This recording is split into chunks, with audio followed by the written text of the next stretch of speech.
Now, the main question we've been asking is what happens if Mali falls in the hands of jihadists?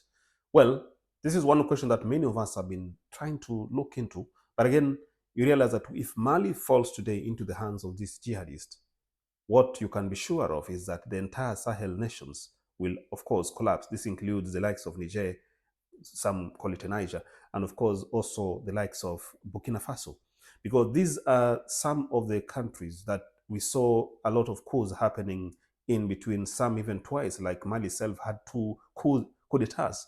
But again, you realize that the countries like Burkina Faso and Mali and Niger, they have many enemies. Of course, they've been saying that the West are their enemy. I mean, the European, Western Europe is one of their enemies, including the United States, that have been, they claim, have been trying to destabilize them over several years now since the coup. Of course, this came at a time when when the military rulers came in, they kicked out the French military, they kicked out the German forces, they kicked out the United States forces in those regions.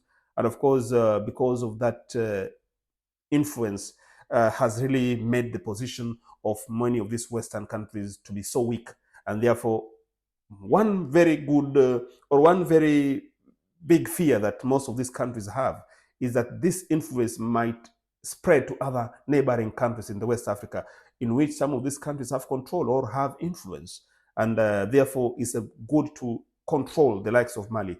But again, if this Janjaweed, or let's say the Tuareg, or these Jinims, the rebels take over the likes of Mali, and maybe they take over the likes of Burkina Faso and Niger, of course, you'll see collapse of this new regime, this junta regime, and will usher in again a new start by some of the former leadership in these regions. So again, Mali is being seen as quite being in a risky situation. And again, we can't say that these new military juntas have changed anything.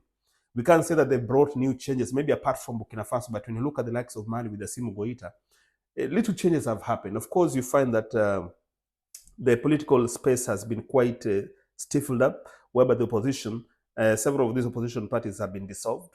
NGOs, including human rights NGOs, have been shut down.